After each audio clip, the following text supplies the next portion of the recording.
Oke, selamat datang Bapak Ibu.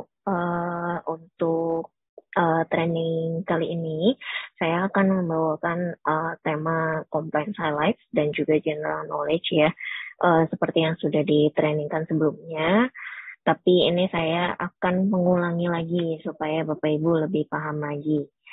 Oke, saya akan bahas sedikit dulu apa itu highlights dan juga general knowledge ya of ECC.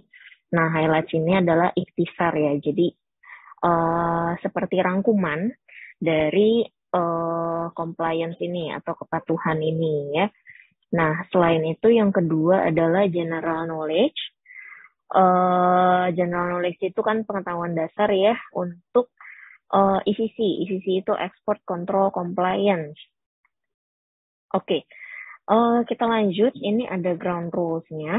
Nah, ground rules ini adalah aturan untuk attendance ya, Bapak Ibu sekalian. Nanti saya akan share linknya melalui email. Jadi kalau seandainya Bapak Ibu nggak sign di email, itu nggak akan ke-record sebagai attendance-nya.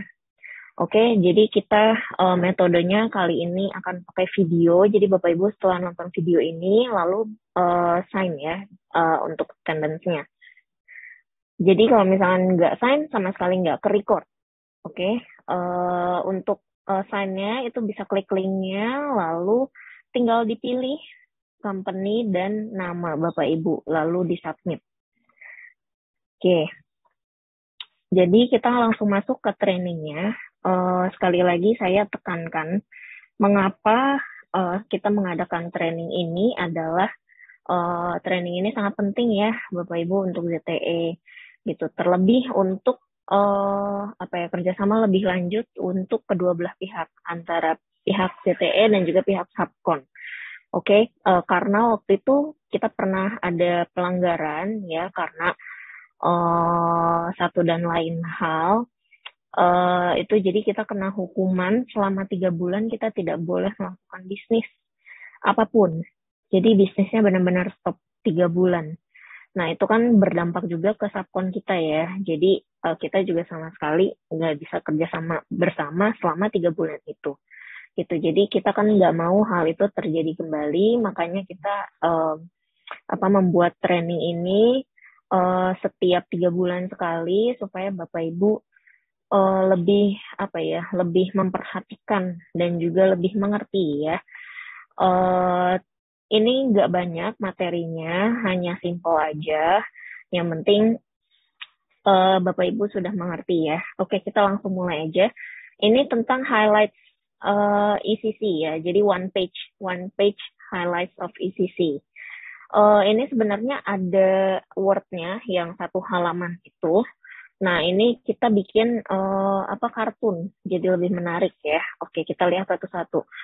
Yang pertama, transportasi material dari gudang ke tempat yang ditentukan sesuai dengan persyaratan tim proyek CTE, dan jangan memindahkan material ke tempat lain tanpa izin.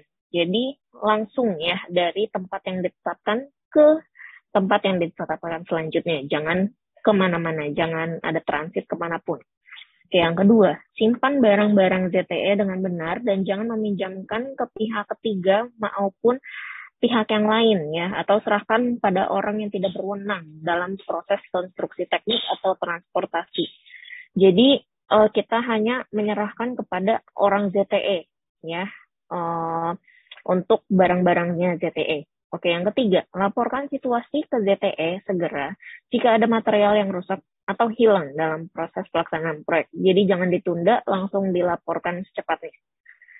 Lalu hentikan aktivitas bisnis jika ada tanda bahaya di bawah ini. Nah, ini nanti saya akan bahas di bawah karena di bawah lebih lengkap ya. Saya akan skip 2 halaman dulu. Lalu saya lanjut. Sesuai dengan spesifikasi layanan ZTE, kirimkan catatan atau arsip terkait, termasuk catatan cetak atau printed ya, dan elektronik. Jadi soft copy, hard copy itu harus disimpan atau dikirimkan tepat waktu ya, dan juga tidak boleh meniru, memalsukan, menyusun catatan yang tidak sesuai dengan bisnis benarnya. Catatan yang sesuai harus disediakan dengan lengkap, jelas, dan akurat. Oke. Lalu kalau ada menemukan pelanggaran, kita bisa melaporkan dengan cara berikut ini. Gitu ya, kita ada dua cara sebetulnya. Yang pertama itu kita bisa lapor ke internalnya ZTE. Nah, ini internalnya ya yang atas. Ini mau nggak mau memang harus dihafalkan ya Bapak Ibu ya untuk materi ini. Jadi kita minta tolong kerjasamanya juga untuk menghafal hanya sedikit aja yang perlu diketahui dan yang sangat krusial sekali gitu ya, karena nanti juga kita ada tim dari US yang bisa sesekali men-spot check dadakan gitu. Jadi Bapak Ibu harus mengerti ini gitu ya. Oke, nah yang di bawah ini adalah laporan selalu yang dibuat oleh pihak ketiga gitu ya. Jadi di luar ZTN. Jadi bebas mau lapornya kemanapun, nama Bapak Ibu akan tetap dirahasiakan. Oke, kita lanjut ke materi yang kedua, general knowledge ya, yang tadi saya bilang. Oke, yang pertama ini akan membantu kita menghafal mengenai red lines kita atau garis merah kita. Oke, kita lihat dulu yang pertama ada 4 elemen ya, 4 elemen ECC atau Export Control Compliance yang tadi saya bilang. Nah, 4 elemen ini ada negara, produk, entitas, dan penggunaan akhir. Ini berkaitan dengan red lines kita ya. Kita lihat langsung satu-satu red lines-nya. Yang pertama, ada ZTE dilarang melakukan bisnis apapun yang melibatkan negara atau wilayah dan pihak yang dikenai sanksi di negara atau wilayah yang dikenai sanksi. Bahkan jika bisnis tersebut tidak berada di negara atau wilayah yang dikenai sanksi. Oke, sepertinya agak ruwet nih ya, agak ribet. Nah, jadi saya simpelkan saja, saya permudah. Misalnya, kita ada satu customer, itu misalnya dia itu KTP-nya itu masih di Kuba. Tapi dia sekarang posisinya ada di Indonesia. Atau dia sebetulnya lahir di Kuba, tapi sudah tidak di Kuba lagi, gitu. Nah, itu tetap dimasukkan ke dalam negara atau wilayah yang dikenai sanksi. Jadi itu sebenarnya harus ditinjau lebih lanjut ya kalau kasusnya seperti yang tadi saya contohkan. Oke, negara yang diembargo itu apa saja? Ada 5 ya, Iran, Kuba, Suriah, Korea Utara, dan wilayah Crimea. Ini juga mohon dihafal ya. Lalu yang kedua, tadi kan negara ya sudah, sekarang pihaknya nih. ZTE dilarang dari bisnis apapun yang melibatkan pihak terbatas, kecuali bisnis tersebut sah dan disetujui oleh CECO atau Chief Export Compliance Officer atau petunjuknya. Oke. Nah, pihak terbatas ini seperti apa saja sih? Contohnya, kita bisa lihat di sini ya, contoh-contoh pihak terbatas. Jadi pihak terbatas itu adalah, pada intinya adalah daftar yang dibuat oleh beberapa negara yang memiliki yurisdiksi atau ZTE gitu. Jadi organisasi resmi ya, atau pemerintahan gitu. Jadi harus yang benar-benar resmi gitu. Nah, jadi contohnya seperti ini dari PBB. Daftar dari PBB, Perserikatan Bangsa-Bangsa, atau daftar dari sanksi keuangan UE. UE ini Uni Eropa ya. Lalu yang ketiga ada daftar dari OFAC, Kantor Pengendalian Aset Asing. Ya, ini di dalam OFAC. OFAC itu singkatan Inggrisnya Office of Foreign Asset Control. Nah, ini daftar-daftar yang di dalam OFAC itu ini, warga negara yang ditunjuk khusus, daftar orang yang diblokir, dan daftar sanksi konsolidasi. Terus yang ketiga, yang keempat, ini adalah daftar dari BIS, atau Biro Industry and Security, bahasa Indonesia-nya keamanan, ya. Nah, ini ada 3 daftar juga yang di dalam SIBIS ini, yang SIBIS keluarkan, gitu ya. Yang pertama ada daftar entitas, yang kedua ada daftar orang yang ditolak, dan yang ketiga ada daftar tidak terverifikasi. Yang terakhir, yang tadi saya bilang, jadi negara atau pemerintah yang memiliki yurisdiksi atas ZTE. Oke, kita lanjut red line yang ketiga. Jadi ZTE dilarang dari bisnis apapun yang melibatkan penggunaan akhir militer. dilarang dari bisnis apapun juga yang melibatkan polisi bersenjata atau industri nuklir, kecuali bisnis disetujui Departemen Kepatuhan Kontrol Ekspor. Yang keempat, ZTE dilarang terlibat dalam bisnis apapun yang melibatkan pelanggaran hak asasi manusia atau penyadapan atau pengawasan yang melanggar hukum. Oke. Dan yang terakhir ini adalah bendera merah. Saya mau kasih training juga gitu ya mengenai ini. Yang tadi saya bilang, yang tadi saya skip 2 halaman yang pertama karena saya akan bahas lebih lanjut adalah yang ini, gitu ya. Apa sih bedanya bendera merah sama garis merah yang tadi? Oke, garis merah yang tadi adalah suatu aturan ya, jadi regulasi yang sudah ditetapkan oleh ZTE. Jadi kita harus mematuhi, mengikuti regulasi tersebut, tidak bisa diganggu-gugat lagi. Kalau bendera merah adalah suatu indikator, oke, suatu indikator atau suatu petunjuk ya.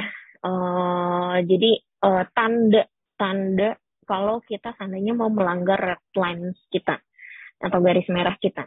Gitu ya. Makanya di sini definisinya adalah keadaan abnormal di mana produk ekspor diekspor kembali atau ditransfer ke pihak yang dibatasi atau melalui negara wilayah yang dikenai sanksi atau untuk penggunaan akhir yang dibatasi. Jadi memang menunjukkan situasi ya, situasi yang merujuk pada red lines kita tadi atau garis merah tadi. Oke. Kita lihat apa saja sih bendera merah yang dalam bisnis layanan teknik ini. Yang pertama, panggilan berasal dari pelanggan di negara atau wilayah yang dikenai sanksi. Nggak cuma panggilan di sini maksudnya telepon ya. Nggak cuma telepon, tapi email juga bisa gitu ya. Jadi kita nggak boleh nih yang namanya bales atau yang namanya angkat telepon dari negara atau wilayah yang dikenai sanksi gitu ya. Terus yang kedua, persyaratan perbaikan pelanggan melibatkan peralatan atau papan yang belum pernah dibeli pelanggan. Contohnya, dia misalkan beli di tempat lain, bukan di ZTE, tapi dia minta servisnya di kita. Gitu, itu nggak boleh. Yang ketiga, paket atau dokumen di pengiriman terkait suku cadang yang dikembalikan untuk diperbaiki oleh pelanggan berisi informasi tentang pengiriman di negara atau wilayah yang dikenai sanksi. Nah, misalnya paket nih, ada paket. Nah, Bapak Ibu pas buka, kok ada mengenai informasi pengiriman ke negara atau wilayah yang dikenai sanksi. Misalnya di surat jalannya gitu. Ternyata barang ini tuh pernah transit nih di Kuba gitu misalnya.